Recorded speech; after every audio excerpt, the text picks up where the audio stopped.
मोदी जी तो मुसलमानों की बात करते हैं।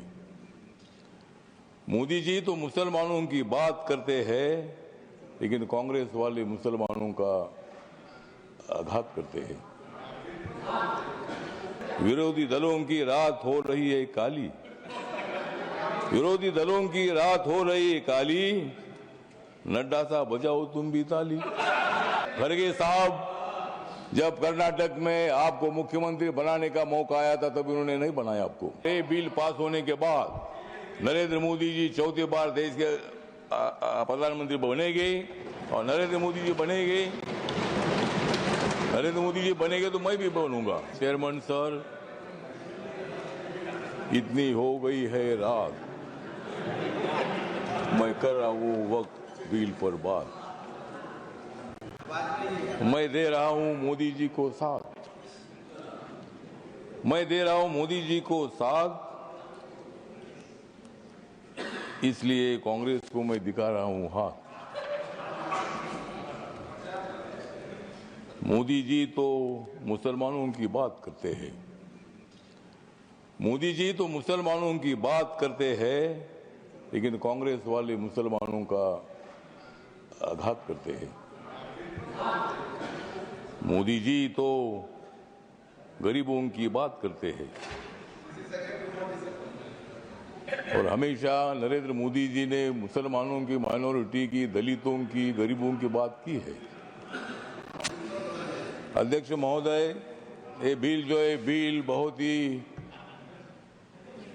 सभी मुसलमानों को, मैक्सिमम मुसलमानों को, 90% मुसलमानों को न्याय देने वाला बिल है। ये जो बिल है ये बिल असंवैधानिक नहीं है। डॉक्टर बाबा साहब अम्बेडकर जी ने संविधान बनाया, उस पार्टी से मैं आता हूं। मेरी पार्टी आरपीआई है, रिपब्लिकन पार्टी ऑफ इंडिया, और मेरी पार्टी मोदी साहब के साथ, एनडीए के साथ है।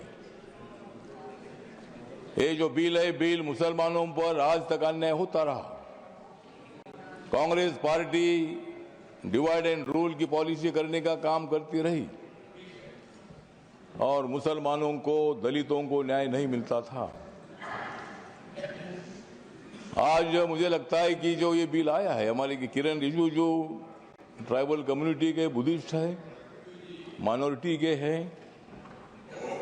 और इसीलिए मैं बताना चाहता हूं कि हम किसी को भी नहीं जाएंगे शरण, हम किसी को भी नहीं जाएंगे शरण, क्योंकि माइनॉरिटी के मिनिस्टर है रिजिजू किरण।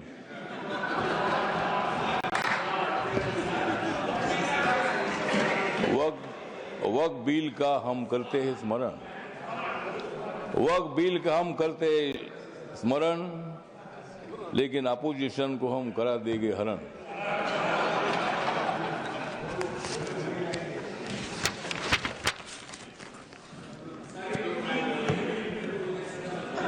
नरेंद्र मोदी जी है मुसलमानों के सच्चे वाली, नरेंद्र मोदी जी है मुसलमानों के सच्चे वाली।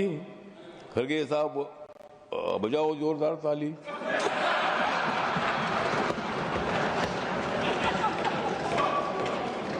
मत दे दो रोज मोदी साहब को गाली, मत दे दो रोज मोदी साहब को गाली, नहीं तो कुर्सी करो खाली। विरोधी दलों की रात हो रही है काली, विरोधी दलों की रात हो रही है काली, नड्डा साहब बजाओ तुम भी ताली।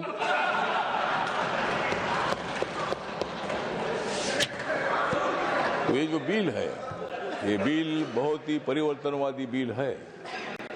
ये बिल हिंदू, मुसलमान, सिख, ईसाई, बुद्धिस्ट लोगों को जोड़ने वाला ये बिल है।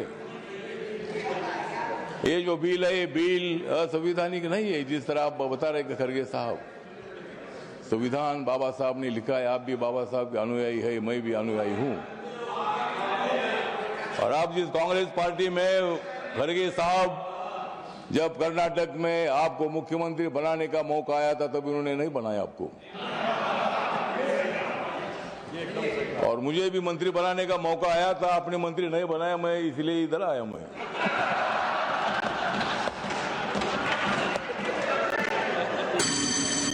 लेकिन मैं आया, लेकिन आपने तो मंत्री पद का विषय नहीं है। मतलब कांग्रेस पार्टी दलितों की बात तो करती है, ये बात करने का काम नहीं चलेगा। जिस तरह मोदी साहब निर्णय लेते हैं, मोदी साहब सत्ता में आने के बाद उन्होंने बहुत सारा परिवर्तन करने का काम किया है। आप लोग ये मुसलमान के विरोधी करके आपने लोकसभा में वोट लिया, लेकिन अब मुसलमानों का वोट हमारे पास आ रहा है। ये बिल पास होने के बाद सारे मुसलमान हमारे साथ आएगी, आपके साथ कोई नहीं रहेगी। हमारे साथ मुस्लिम समाज आएगा, हमारे साथ दलित समाज आएगा, हमारे साथ सिख समाज आएगा, हमारे साथ क्रिश्चियन समाज आएगा, ओबीसी समाज आएगा, ब्राह्मण समाज आएगा, सब समाज आएगा। हाँ, उनके पास कुछ नहीं रहेगा, मतलब उनके पास कुछ नहीं रहेगा तो ठीक बात, कुछ ना कुछ उधर भी होना चाहिए। अपोजिशन की हमें आवश्यकता है, कुछ वोट उनको मिलना ही चाहिए, लेकिन मैक्सिमम वोट हमको मिलेगा। और ये बिल पास होने के बाद नरेंद्र मोदी जी चौथी बार देश के प्रधानमंत्री बनेंगे, और नरेंद्र मोदी जी बनेंगे तो मैं भी बनूंगा। तो इसी तरह मतलब कहने मतलब इतना है कि इस बिल का समर्थन करने के लिए मैं खड़ा हूँ। व्यक्त कम है, मेरी पार्टी छोटी पार्टी है, लेकिन मेरी पार्टी आगे बड़ी पार्टी हो जाएगी। लेकिन अभी मैं अकेला मेंबर हूँ, लेकिन मैं जो मेरी पार्टी है, ये पार्टी बिल का समर्थन करती है, और ये बिल लोकसभा में पास हुआ है, ये राज्यसभा में भी पास हो जाएगा, और हम मुसलमानों का कल्याण करने के लिए हम आगे बढ़ते रहेंगे। इतना ही मैं बात करता हूँ। धन्यवाद, नमस्कार, प्रणाम। लेकिन जाते जाते थोड़ा सा किरण जी को मेरा कहना है कि बोध गया में जो हमारा महाबोधि महाविहार है, वो बौद्ध समाज का है। वहाँ गौतम बुद्ध को ज्ञान प्राप्ति हुई थी। वहाँ लगातार 50 दिनों से आंदोलन चल रहा है, और वहाँ का जो ट्रस्ट है 1949 का कानून है, उसमें 4 हिंदू है और 4 बुद्धिस्ट है। तो वहाँ के बौद्धों की मांग ऐसी है कि वो सभी मेंबर अपने होने चाहिए, अगर सरकार कर सकते हैं। धन्यवाद, करिए, इतना मैं बताना चाहता हूँ, और इस बिल का समर्थन करता हूँ। धन्यवाद।